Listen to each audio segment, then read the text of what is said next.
Hey guys, today I'm going to tell you how to turn off screen time in iPhone or iPad or any other iOS device.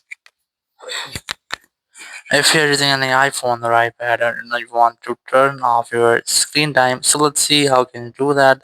So you have to simply open your settings, and here very first you have to try to check for software update. If you find any software update here, you have to try to update your software, and after doing that you just have to go back and then go for screen time option,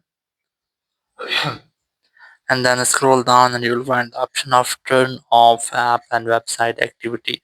So there's the first option is content and privacy restrictions. So you can disable all the restrictions from here if you only want to disable the restrictions, not your screen time.